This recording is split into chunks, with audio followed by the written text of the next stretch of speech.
ప్రభుత్వ సాంఘిక సంక్షేమ శాఖ కళాశాల బాలికల వసతి గృహాలను ఆకస్మికంగా నగర మేయర్ డాక్టర్ శిరీష తనిఖీ చేశారు. తిరుపతి చెన్నారెడ్డి కాలనీలో మంగళవారం ఉదయం ప్రభుత్వ సాంఘిక సంక్షేమ శాఖ కళాశాల బాలికల వసతి గృహాలను నగరపాలక అధికారులతో తిరుపతి నగరపాలక సంస్థ మేయర్ డాక్టర్ శిరీష మంగళవారం పరిశీలించారు.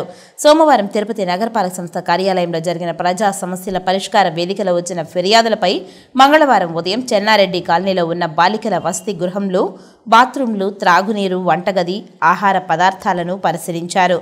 అక్కడున్న అధికారులను, బాలికలను అడిగి తెలుసుకున్నారు.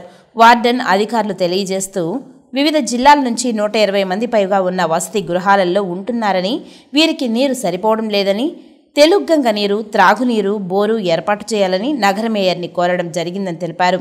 మేయర్ శిరీష నేటి నుండి ట్యాంకులు ఏర్పాటు చేస్తామని మరియు అధికారులతో సమీక్ష నిర్వహించి శాశ్వత పరిష్కారం చూపిస్తామని ఈ సందర్భంగా తెలియజేశారు.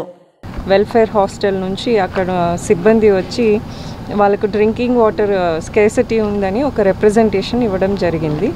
కాబట్టి ఇవాళ చెన్నారెడ్డి కాలనీలో ఉన్నటువంటి బీసీ హాస్టల్స్ని స్థానిక కార్పొరేటర్ పునీత గారు, అట్లాగే రాజేష్ గారు, వెంకటేష్ గారు, నాయకులు, అరుణ్ గారితో అలాగే సిబ్బందితో తిరుపతి నగరపాలక సంస్థ ఇంజనీరింగ్ విభాగం డి గారితో కూడా ఇన్స్పెక్ట్ చేయడం జరిగింది.